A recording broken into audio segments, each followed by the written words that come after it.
قل هل يستوي الذين يعلمون والذين لا يعلمون. बिस्मिल्लाहिर्रहमानिर्रहीम अल्हम्दुलिल्लाहि रब्बिल आलमीन वस्सलातु वस्सलामु अला सय्यदिल मुरसलीन व अला आलिहि व सहबिहि अजमईन अम्मा बाद।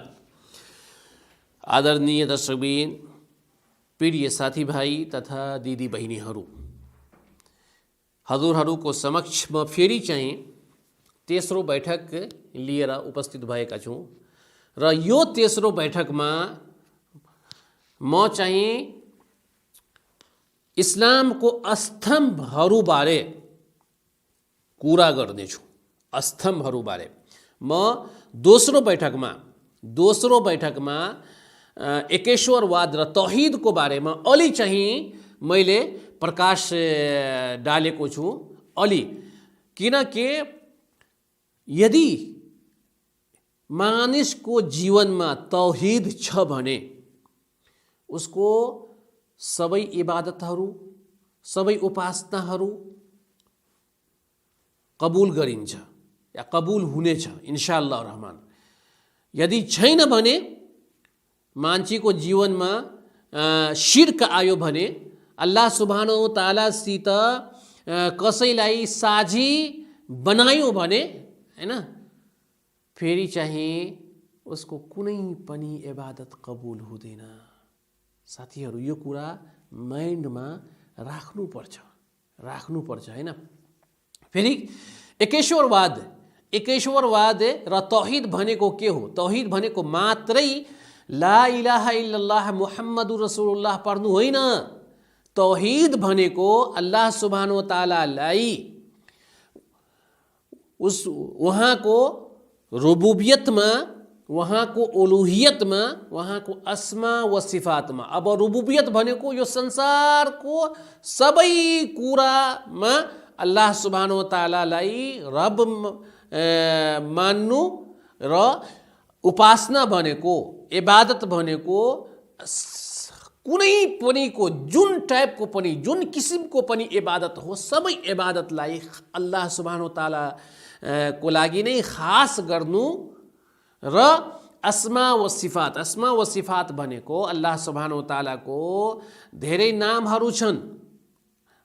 त्यो नामलाई मात्रै अल्लाह सुब्हानहु व तआला, त्यो नामको गुणलाई मात्रै अल्लाह सुब्हानहु व तआलालाई खास गर्नु, अल्लाह सुब्हानहु व तआलाको लागि नै खास गर्नु, यो के हो? अस्मा व सिफात। अब यो तौहिद तीन प्रकारको तौहिद रुबुबियत, तौहिद उलुहियत, तौहिद अस्मा व सिफात, तीनों प्रकारमा अल्लाह सुब्हानहु व तआलालाई नै खास गर्नु र खास मान्नु, यो के भयो? यो एकेश्वरवाद र तौहिद भयो।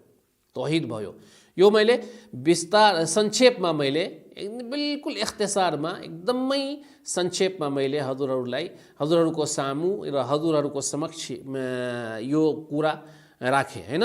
फेरि चाहिँ इन्शाअल्लाह रहमान फेरि चाहिँ यसको डिटेलमा कुराहरू आउनेछन् इन्शाअल्लाह बिइज्निल्लाह।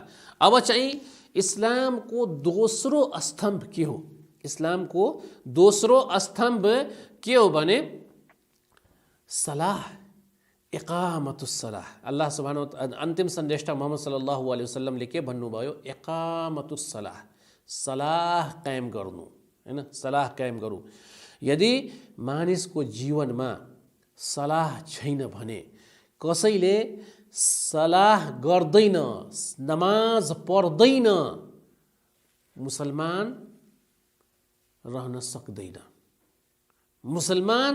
मुसलमानको दायरामा और लिमिटमा, यो मुस्लिम भनेको लिमिटमा बाँच्न रहन सक्दैन। किनकि अन्तिम सन्देष्टा मुहम्मद सल्लल्लाहु अलैहि वसल्लमले के भन्नुभयो? सुन्नुस्, अन्तिम सन्देष्टा मुहम्मद सल्लल्लाहु अलैहि वसल्लमले भन्नुभयो कि यो सलाह चाहिँ मुस्लिम र नन मुस्लिम अथवा काफिर को बीचमा र फर्क गर्ने, यो सलाह के गर्छ? फर्क गरिन्छ, हैन, फर्क गरिन्छ। सुब्हान। योबाट प्रष्ट भयो कि मानिसको जीवनमा सलाहको महत्त्व हुनुपर्छ र मानिस र एउटै मान्छेलाई सल्लाह गर्नु नै पर्छ, त्यसबाहेक कुनै पनि विकल्प छैन, त्यसबाहेक कुनै पनि विकल्प छैन। यो सल्लाह भयो। अन्तिम सन्देष्टा मोहम्मद सल्लल्लाहु अलैहि वसल्लमले सल्लाहको बारेमा भन्नुभयो कि पर्लैको दिन, सुब्हानअल्लाह, पर्लैको दिन सबैभन्दा पहिला सल्लाहको बारेमा पुछ्नेछ।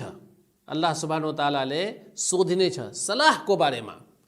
यदि तपाईले सल्लाह गर्नुभयो, सल्लाहलाई नछोड्नुभयो, हैन, वहाँ चाहिँ फर्स्ट स्टेपमा इन्शाअल्लाह कामयाबी हुनेछ र अर्को स्टेपमा जानुहुनेछ।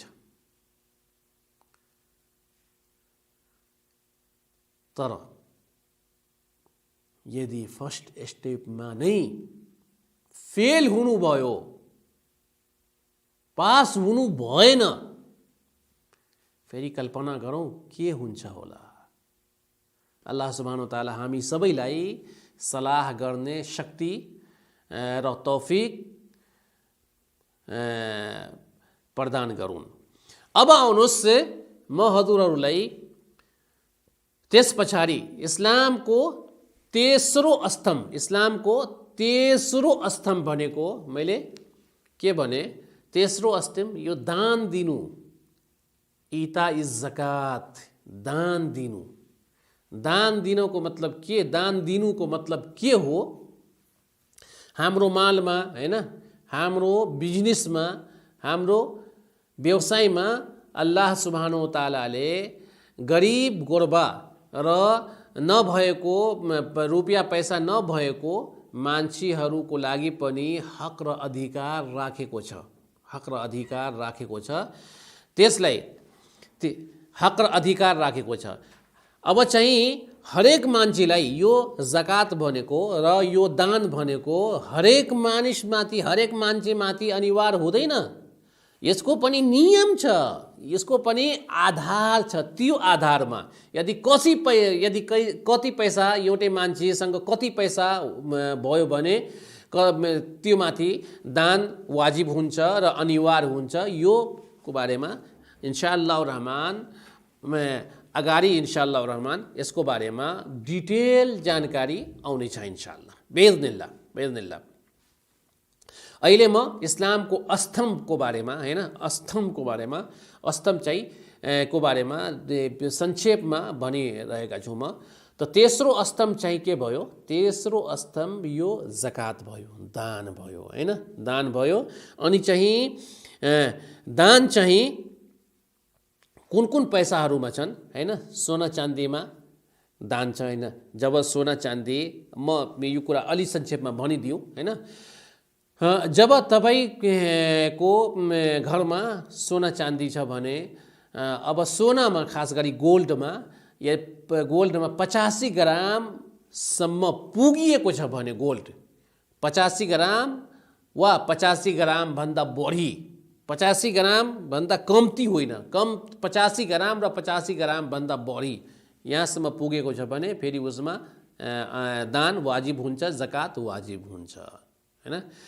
र चाँदीमा, सिल्भर भनेको चाँदीमा 595 ग्राम यो लिमिट हो, 595 ग्राम लिमिट हो। 595 ग्राम पुग्यो वा त्यसभन्दा बढी भयो, त्यसमा जकात हुन्छ। कति जकात हुन्छ? 2.5, हैन? अनि चाहिँ बिजनेसमा जुन खालको पनि बिजनेस हो, हैन, त्यो बिजनेसमा, हैन, जकात लागू हुन्छ र जकात दिनुपर्छ, हैन? अब कति बिजनेसमा कति पैसाको लागत हुनु पर्यो, कति पैसाको लागत हुनु पर्यो? अब 595 ग्राम चाँदीको जति मूल्य हुन्छ त्यति मूलको लागत, त्यति मूल भएको लागतको बिजनेस छ भने, हैन, त्यसमा जकात लागू हुन्छ, हैन? अनि चाहिँ अब बिजनेसमा नै मान्छेहरू गोरु पाल्छन्, हैन, बाख्राहरू पाल्छन्, त्यसमा पनि जकात लागू हुनेछ।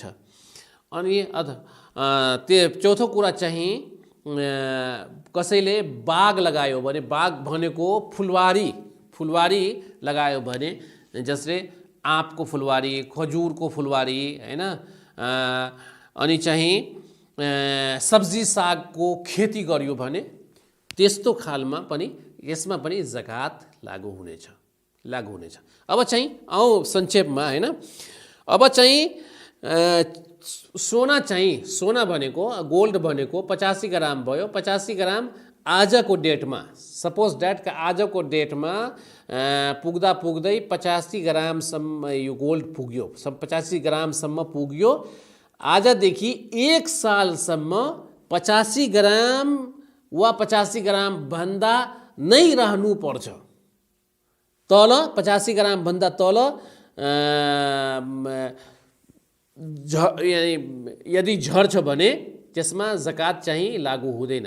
कम्तीमा लिमिट भन्दा बढी नै रहनुपर्छ।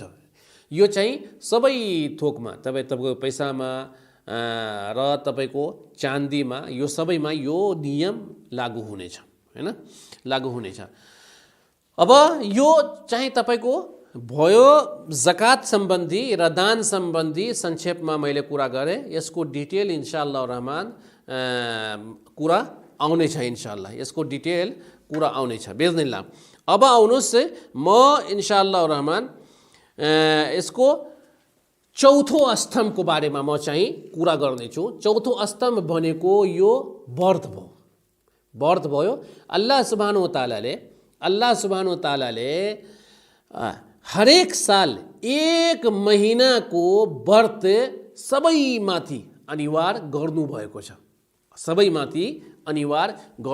छ, अब सबै भनेको बच्चाहरू होइन, यानी जुन मान्छे चाहिँ बालिग भनेको, बालिगको एउटै केही चिन्हहरू छन्, त्यो चिन्हहरू पाएको मान्छेलाई व्रत बस्नु पर्छ हैन, ल त्यो मान्छेले व्रत बस्नु पर्छ हैन।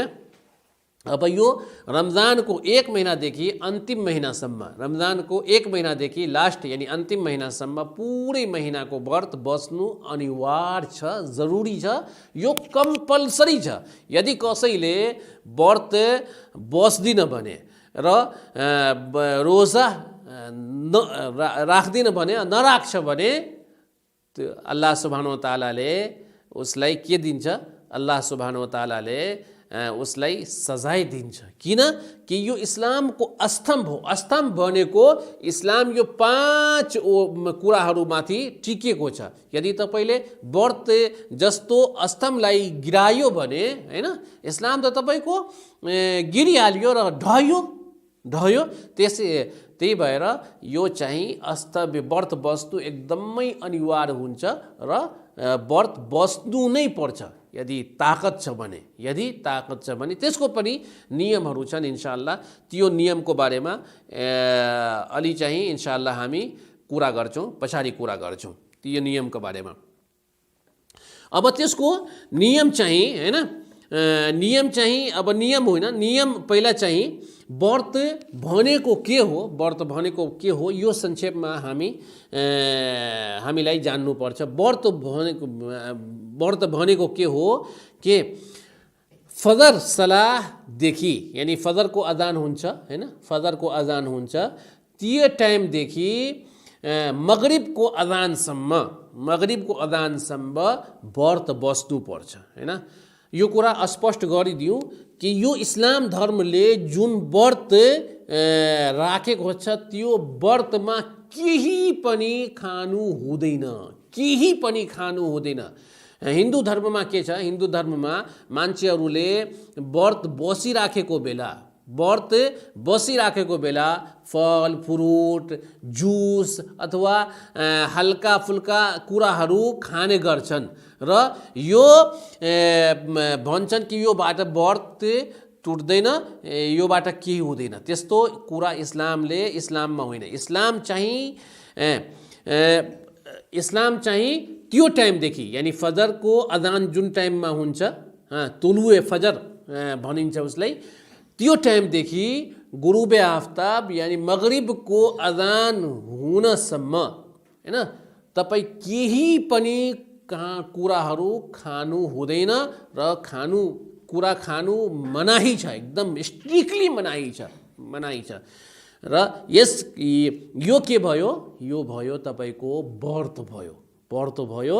त्यो यो व्रत बस्नेको बेला कुनै पनि नराम्रो कुराहरू, कुनै किसिमको फोहर कुराहरू भन्नु मिल्दैन र कसैसित झगडा यताउता गर्नु मिल्दैन हैन। यो सबै कुरा त व्रत के सधैँ हरेक दिनमा यो कुराहरू चाहिँ हरेक दिनमा फोहर भन्नु मिल्दैन। इस्लामको चाहिँ उपदेश र आदेश नै हो कि कहिले पनि फोहर भन्नु मिल्दैन हैन, यताउताको कुराहरू खानु मिल्दैन।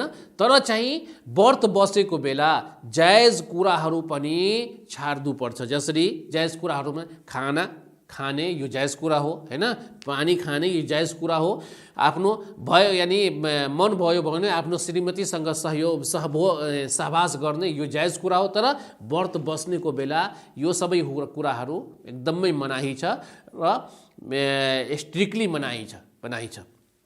अब आउनुहोस् म चाहिँ इन्शाअल्लाह फेरि अलि व्रतको बारेमा केही कुराहरू लिएर फेरि आउने छु इन्शाअल्लाह। आज यो तेस्रो बैठक यति नै टुङ्ग्याउँछु र अल्लाह सुब्हानो तालासित फेरि म प्रार्थना गर्छु कि हे अल्लाह सुब्हानो ताला हामीलाई सधैँ सस्वास्थ्य राखुन् र हामीलाई ज्ञान प्रदान गरून् र इस्लाममाथि हिँड्ने साहस दिउन्। वाखिरु दावाना अल्हम्दुलिल्लाहि रब्बिल आलमीन वस्सलामु अलैकुम वरहमतुल्लाहि वबरकातुहू। कुल हल यस्तविल्लज़ीना यअलमून वल्लज़ीना ला यअलमून